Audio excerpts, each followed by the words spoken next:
Our spring tour around the conference continues. It's Arkansas State head football coach Butch Jones on Locked On Sunbelt.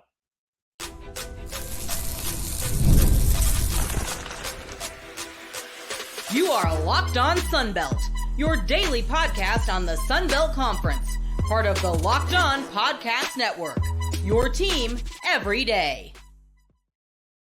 All right, Dave Schultz, Locked On Sunbelt, your team every day. Today's episode is brought to you by Monopoly Go. We got to talk more about Monopoly Go, the fast-paced game that lets you team up with friends for tournaments to unlock awesome prizes like unique stickers for trading, cool playing pieces, and hilarious emojis for taunting your friends. So download Monopoly Go now for free on Google Play or the App Store.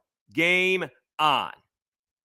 All right, great conversation that I recorded yesterday with head coach of the Red Wolves, Butch Jones. First impressions of Jonesboro, doing the job off the field, getting the recruiting going, and finally getting the results on the field. We talk about the Saban Rehab project. He was a big part of that. What went into deciding Jaylen Raynor, the true freshman quarterback, was ready to go last year, and the expectations for year 4, because they are there. Big things are expected out of the Red Wolves in the Sun Belt West in 2024. Let's get to it. He is the head coach of the Arkansas State Red Wolves. He is Butch Jones on Locked On Sunbelt. Welcome back to another edition of Locked On Sunbelt, your team every day. So thrilled and honored to have our next coach on. I've had him on my shows at Sunbelt Media Days, but we haven't been able to work it out to get him on Locked On Sunbelt, but we finally have him. He's the head coach of the Arkansas State Red Wolves. He's Coach Butch Jones. Coach, thanks very much for hopping on, and how you doing? I'm doing great, Dave. Great to talk football, and as we know, the ever world of changing football, it's ever evolving, but great to take some time and talk Arkansas State and talk football with you. All right, so let's back it up a little bit, right? You're well-traveled, to say the least. What was your first impressions of Jonesboro when, they were enticing you to take the job? I think, as you get older in this profession, the first thing you look at is, would you want to live there? Would you want to be a part of the community, the fabric, so to speak? And this is a great community. Everybody's committed to this university. They're committed to the football program. And even though it's bigger than what a lot of people think, it's over 100,000 people, it's still very quaint, and everybody knows everyone. It's kind of a college town. So we've really enjoyed our time here and love living here. All right, and so you made a quick first impression your first couple of years there, maybe not on the field, but off the field in terms of recruiting. And obviously things have changed exponentially since you arrived. But how did you go about recruiting to Jonesboro? It was a program that, was very good for a bit, and unfortunate circumstances had it going in the other direction for a little bit. But, you came in there and had top recruiting classes immediately. Well, every program you take over has, different nuances, unique challenges, unique differences. And this was our 4th time taking over a program. And really year 1 was kind of an evaluation tool to kind of see where we were at. We had to sign over 30 transfers just to field a football team when I look back at it. So there was really, in our first year, there was really no growth and development really in the building of our football program. And a lot of times, unfortunately, that's what happens when you take over a new program. It's no one's fault. It's just, that's the way it happens. And then after year two, we really made a commitment to recruit the high school ranks. And we really felt that we needed to really improve our overall talent as a football program. But we're still a developmental program. In the world of the transfer portal and quick fixes, what we decided to do is we are going to continue to grow and elevate our program through high school, supplement it through the portal. And then you started to see that kind of come to fruition in year 3. And we're still a long ways to go. But, we kind of built a program from ground zero. And, there's a lot of growing pains, but it's exciting as well, because you really do get an opportunity to establish your principles, your values, your standards, your culture for which you want to stand for. And so, again, it's been a long journey to get where we're at right now. But again, wouldn't do it any different in terms of the way we've built the program.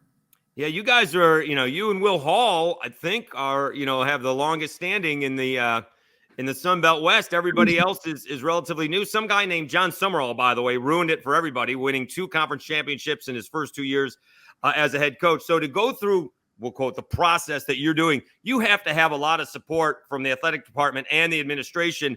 And I'm sure, early on in your tenure there, you were telling them, hey, I'm all in, but this is going to take a minute to get it to where we want it to be. And so that's got to give you the confidence to believe in the process that you explained to them. Well, you're exactly right. But really through that process, initially, one of the things that really did attract me to come to Arkansas State is they were very realistic. The AD at the time, Terry Mahajer, Kelly Dampus, the chancellor, Chuck Welch, the president, they knew exactly where this program was, and they knew that it was going to be probably a total 5-year process to get us to where we wanted to go. So they did not really hide anything. The challenges is transition. We've had a lot of transition within our administration. Jeff Puritan now is the 3rd director of athletics since I've come here. I'm on our 2nd chancellor and Dr. Todd Shields.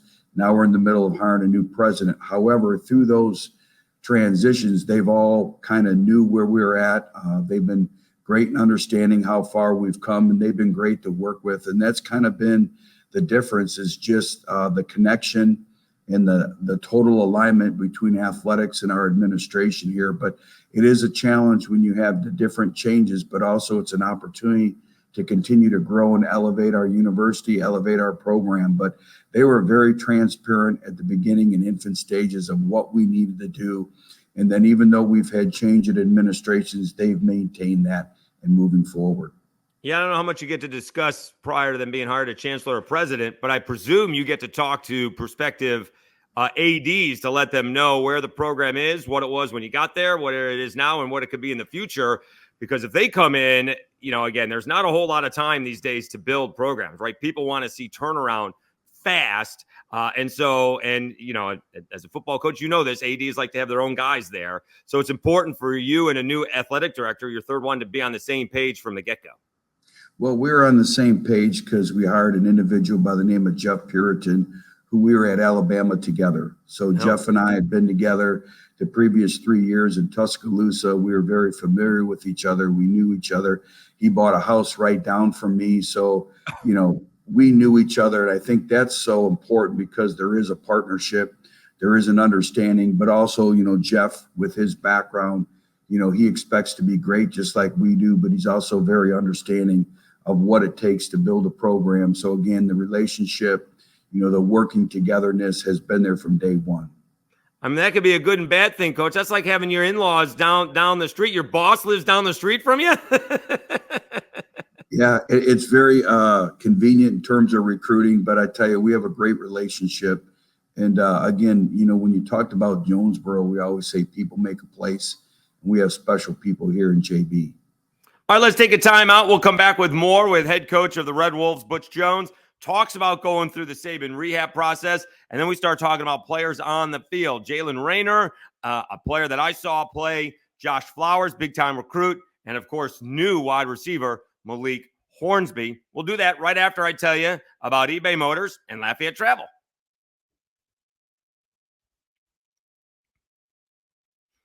Passion, drive, and patience. The formula for winning championships is also what keeps your ride or die alive. eBay Motors has everything you need to maintain your vehicle and level it up to peak performance. Superchargers, roof racks, exhaust kits, LED headlights, and more. Whether you're into speed, power, or style, eBay Motors has you covered. With over 122 million parts for your number one ride or die, you'll always find exactly what you're looking for. And with eBay Guaranteed Fit, your part is guaranteed to fit your ride every time or your money back. Because with eBay Motors, you're burning rubber, not cash. With all of the parts you need at the prices you want, it's easy to make your car the MVP and bring home huge wins. Keep your ride or die alive at ebaymotors.com. Eligible items only. Exclusions apply. eBay Guaranteed Fit available to U.S. customers. And Lafayette Travel.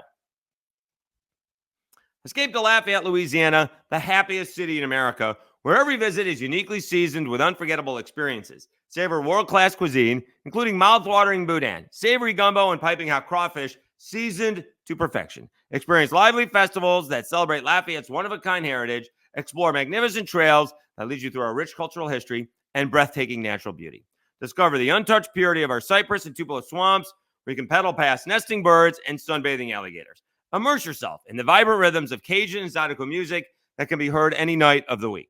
Whether your passion is for our rich cultural history, the bustling culinary scene, or the distinctive blend of Cajun and Zydeco music, the happiest city in America has something for everyone. Start planning your adventure at LafayetteTravel.com/season.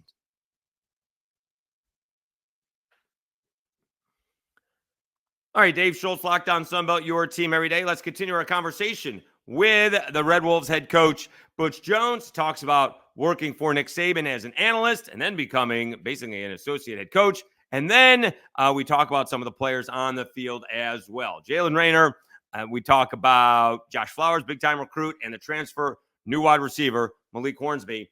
Butch Jones on Locked On Sunbelt. We're talking to Butch Jones, head coach of the Arkansas State Red Wolves. So let's talk about that. Obviously, SEC experience, and you went through the Saban situation. What was it like, going from a head coach at an SEC school to an analyst for Nick Saban? Well, there's a lot that went into that, and after you're let go, you kind of look through everything, and very proud of what we did our tenure in Knoxville.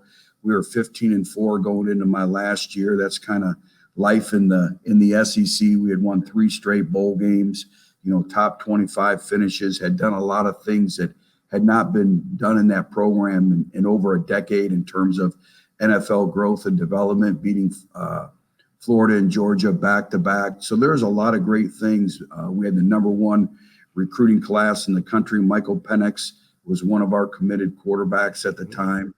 But again, you learn so much, but, I had to step back and I said, I got to be willing to make myself uncomfortable. We talk to our players all the time about being uncomfortable, but sometimes us as coaches, we don't live that either. So what a great opportunity I had to be able to go to Tuscaloosa, and, you kind of come in and you just work behind the scenes. And then the last year and a half was elevated to special assistant to the head coach. And that year and a half, really those 3 years in Tuscaloosa, but that year and a half, I would not trade for anything. To be able to help him run that football program, kind of oversee a lot of things in that program, it's basically like being a head coach again. And I'm very gracious to him. I have a lot of gratitude for him, and I consider him a great friend.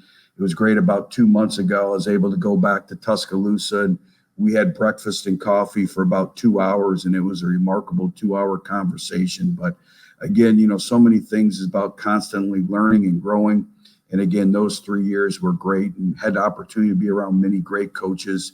When you just look at when you sit around the staff table and you look at all the experience and all the individuals and where they've been, you can't help but continue to grow and get better.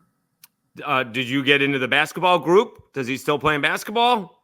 No, that was kind of, I believe my second year, it kind of slowed down a little bit. And, but that was interesting. But I've learned through experience, you're a byproduct of your experiences. I kind of stayed away from those noon basketball games.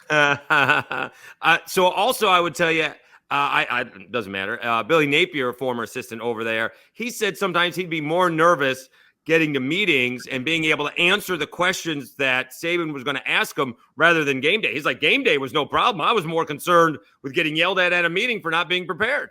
Well, I tell you what, every day you walked in the building, I said it, life in the SEC, every day, whether it's recruiting, meetings, it's 4th and 1 for the national championship. And when you're at Alabama and you work for Nick Saban, you had to come in the building and you had to be ready to go. And I actually had to give him a report on the offense every single evening after practice. So I knew I would probably be called first thing in the morning.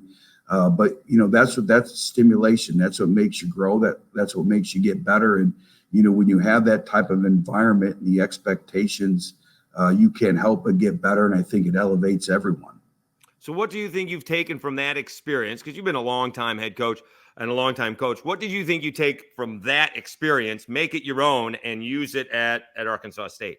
Well, I think you just said it. I think that's the whole key is a lot of time individuals leave Alabama and they try to take the culture that was established at Alabama over a long period of time, and they try to establish it right away in their football program. And there's no cookie cutter approach to doing it. You have to be who you are.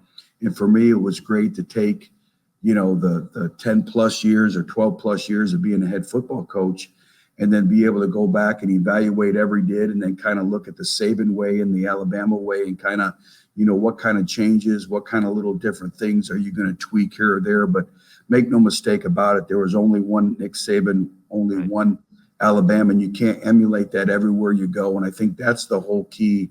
If you look at the coaches who have succeeded and you look at the coaches who have failed leaving that program, I think there's some similarities of success and not having success, but you got to be you, and you're a byproduct of your experiences. So I can tell you this, I rely a lot on my past years from Central Michigan, Cincinnati, and Tennessee, but also a ton of reference goes back to those great 3 years in Tuscaloosa as well. And, I have him on speed dial. He's a great reference, with everything, and a great friend. So I've really, really enjoyed that friendship and look for that to continue for many years.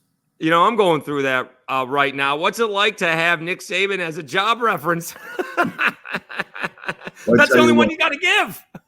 Well, again, he's been great to me, and he's been great to my family. And that's the thing that we talk about is, I had to earn everything. I had to go in there on an interview. You compete against him. Everybody knows about the third Saturday in October and what that means in that great rivalry, but we didn't have a personal relationship. So to be able to go in there and make yourself uncomfortable and interview, and then you look at all the head coaches now that they're on the staff, from Mike Loxley at Maryland, Steve Sarkisian at Texas, Kyle Flood's a great friend who was the head coach at Rutgers, and he's at Texas with Sark. So many great parallels and great coaches that came there along the way. We used to call it, you're going into coaching rehab. Right. And when you go into coaching rehab, there's so many great things that come of it. And I think it speaks volumes for the man and the coach that Nick Saban is, because he's never insecure. And if you can create value for him and his football program, he's going to hire anyone who he feels that can make him better. When you just sit around, we also had Charlie Strong, we had Mike Stoops, to name a few. Just you look at that round table, and he used that knowledge, but he never changed who he was.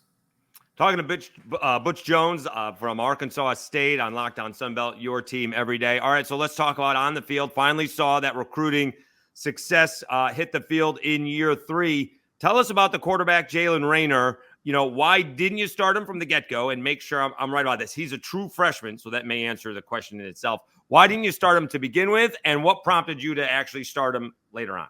Well, it goes back to that growth and development process. And everyone develops at different stages. And we didn't think he was quite ready yet, even though he was a mid-year enrollee, which he benefited greatly. We went through training camp, and then you start on the road at the University of Oklahoma.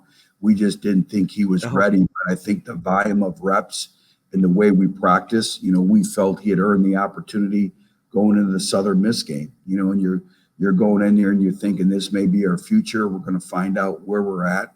And for really the things that he did as a true freshman is really remarkable. But he had our football team. I think that's the other thing is, a lot of times the team will pick who the quarterback is. And he did a great job of getting around our guys. They believed in him. They trusted him. And I think he elevated everyone's game. All right, so the easier answer would be, Dave, we didn't want to get him killed at Oklahoma. All right, that may have been the easier answer. So let's talk about that game, because that game obviously was a blowout, and you don't want to lose the team, after one game. What was your message to the team after that? Because obviously Oklahoma is really good, and it didn't go your way at all. How do you get those guys to, like Saban, you can't do anything about it now. You got to move to next. No matter what we do today, we can't affect what happened yesterday. Well, Dave, really, that was the turning point of our season. And, we felt we had a good football team, a very competitive football team. We knew Oklahoma was going to be really good. I don't think the rest of the country truly realized that until the season kind of played itself out. But this is where our culture really kicked in. And it's really one of the most remarkable stories I've ever been a part of is, we don't play our best. Quite frankly, we get embarrassed on national television. And, we get dropped off at the complex after the game. It's 9:30 at night. And the coaches, we go home and we get ready for the next day to evaluate the film and then get ready for our next opponent. Well, all of our team and our captains called a players only lift. Sometimes you have a players only meeting. They called a players only lift. And they were in our weight room from about 9:30 at night till 11 o'clock and in Jonesboro, Arkansas on a Saturday night, and they bonded. And I didn't even know that they did that. When I found out middle of the week, I kind of smiled and I said, we're going to be okay. Because what you just found is our culture just kicked in with leadership, expectations, and our players were embarrassed. And I think that really propelled us throughout the course of the season that, really you find out about your football teams because the football season creates a lot of natural adversities. And we found out at a very early stage that we had a lot of character and a lot of kids who really cared about our football program and believed in our football program. So let's talk about how did you see Jaylen Raynor improve and get ready to play? I think he played a little bit against Stony Brook, and then, like you said, he started against Southern Miss in Game 4. Well, we saw the maturation, even though he was a true freshman.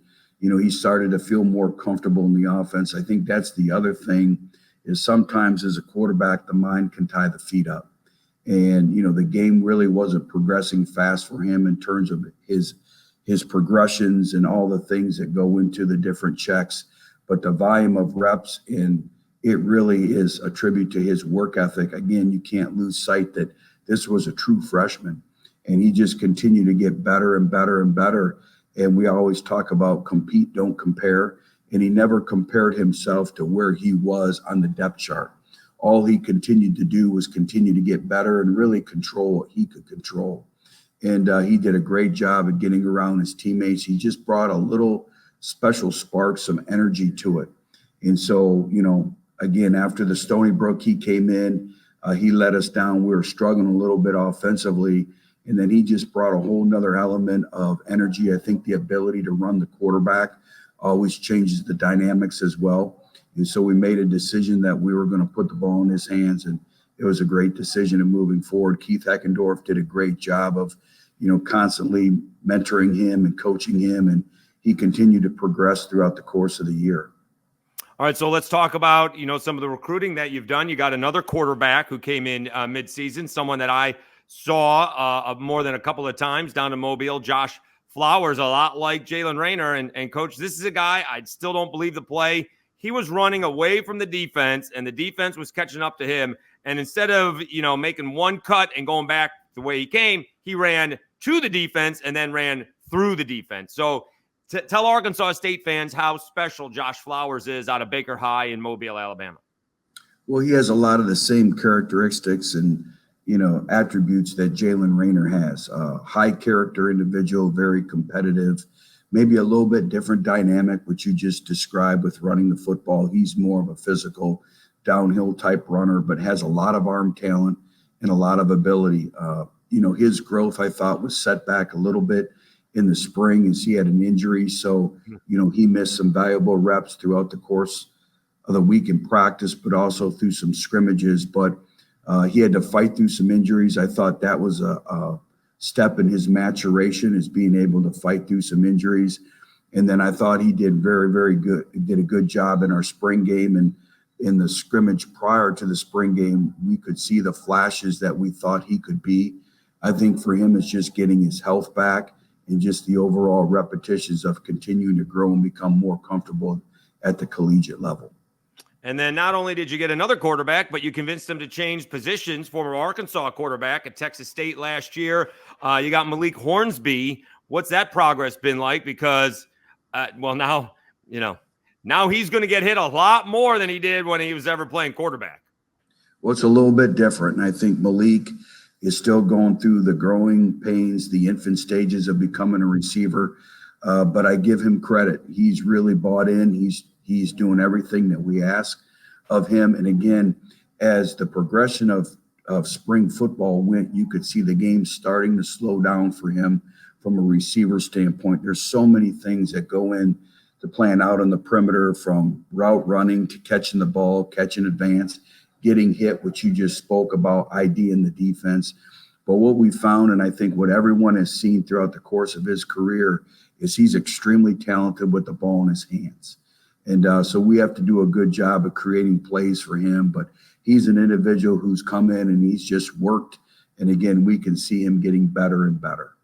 All right, one more time out. We'll come back, wrap up our conversation with Arkansas State head football coach Butch Jones. We talk about the way the season ended last year and the high expectations heading into season 4. We'll do that right after I tell you about Monopoly Go. All right, game off. We got to pause right here to talk more about Monopoly Go. I know what you're saying. Flag on the play. You already talked about that. But there's just so much good stuff in this game. In Monopoly Go, you can team up with friends for timed tournaments where you work together to build up each other's boards. The more you win together, the more awesome prizes you can unlock, and there's so much to get. Unique stickers you can trade with friends to complete albums for big prizes. Cool new playing pieces to travel the boards with. Hilarious emojis for taunting friends when you smash their buildings or heist their vaults. Plus, Monopoly Go feels new and exciting every day with constantly changing tournaments and challenges. A ton include their own unique mini games, like digging for treasure or robot pachinko machine. And there's always a new timed events that help you win big, like massive multipliers for everything you win or rent frenzies. There's always something to discover in Monopoly Go, so get off the bench and go download it now for free on Google Play or in the App Store. Game on.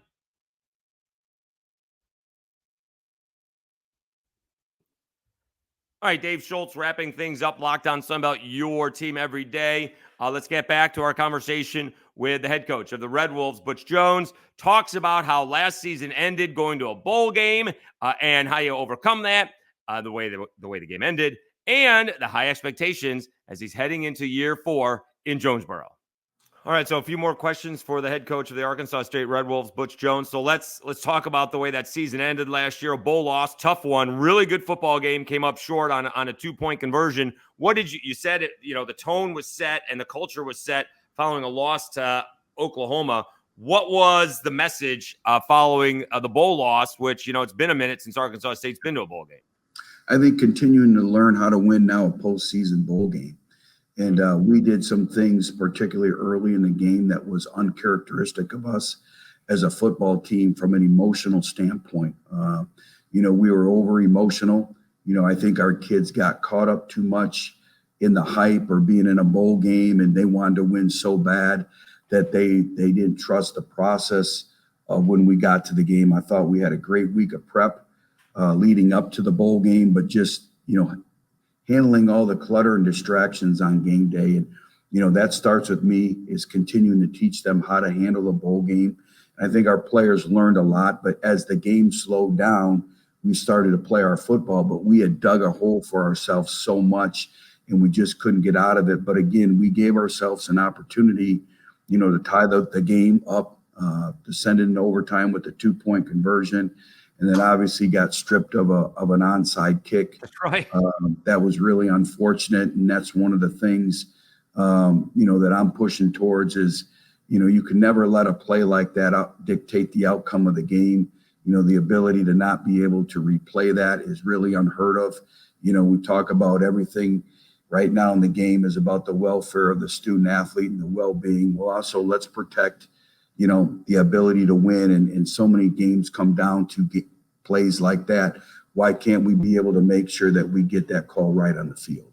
That's right. All right, so let's wrap things up. So for the first time, in your tenure there, the expectations are high on the field, right? So a lot of changes in the Sun Belt West, but one that is not is Texas State, although they did end up with the Sun Belt Player of the Year in his lap, despite a little quarterback controversy there for a little bit. So G.J. Kinney, Texas State will probably be, preseason top dog. But other than that, it's probably going to be you and the Cajuns. Changes at Troy, changes at South Alabama, changes at ULM. How do you handle, and sounds like you can use a lot about what you just said about the bowl game, how to handle these expectations, because Arkansas State isn't going to be the hunter anymore. You're going to be the hunted this season. Well, what you just described, Texas State, rightfully so, but let's not forget Troy's won back-to-back conference championships. Their players know how to win. That program knows how to win, and that's invaluable, especially when you're taking over a football program like Troy and the success that they've had. Major Applewhite, I know Major very well. We were at Alabama together, have a tremendous amount of respect for him, kept a lot of the staff intact. So, again, I expect South Alabama to be better than they were last year. And that's a very, very talented football team. So when you look at our side, when you look at the Sun Belt, anybody can win. But, it's like I told our players, it's one thing to be a year older. We have to be a year better. But for us, when we talk about the natural adversities, I think you would be hard pressed in the country to find an opening schedule of the first 5 or 6 games that we have to play. It is an absolute gauntlet.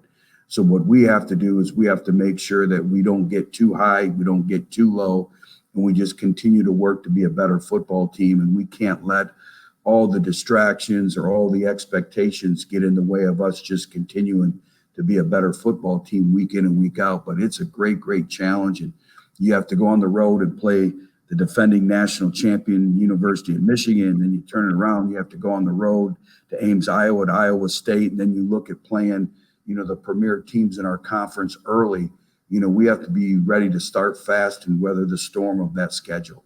Whose idea was it to play the defending national champions?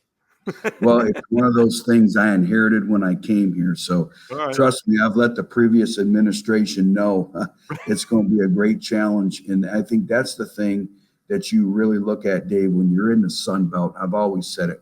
When you're in a group of 5 program, really a lot of your administration is going to dictate how successful you are based on the scheduling. We always looked at it that way when we were at Central Michigan and we were looking at Cincinnati. Everything is based off your scheduling. And so, we have to do a good job in moving this program forward, is really looking at our future schedules, making sure that they're conducive to being successful relatively early in the schedule. Because when you look at having a non-conference schedule that we have, and then you just mentioned all the high-powered teams in our conference, and everyone is going to be better. And that's why the Sun Belt is arguably the greatest group of 5 football conference in the country because of the parity week in and week out. Yeah, for those who don't know, starting with week 3 at Michigan, at Iowa State, hosting South Alabama, at Texas State, at Southern Miss. I would say hashtag there's always a bright side. You're going to end up with a season with a lot of home games at the end, but goodness, Coach, that's a tough spot. Take a deep breath when you talk about that schedule. So we have to be able to start fast. And then, just like any coach, especially when you're at this level, depth becomes, a big part of it. And when you have that gauntlet of teams that are extremely physical, as a coach, you got to be ready. That's why the depth is so vital in moving forward. He's Butch Jones, the head coach of the Arkansas State Red Wolves. Really appreciate the time, Coach. Try to enjoy some time off, although I'm not sure if college football coaches are getting that these days. And we will see you at Sunbelt Media Days in New Orleans in July. Thanks so much. Look forward to it. It'll be here before you know it. Wolves up.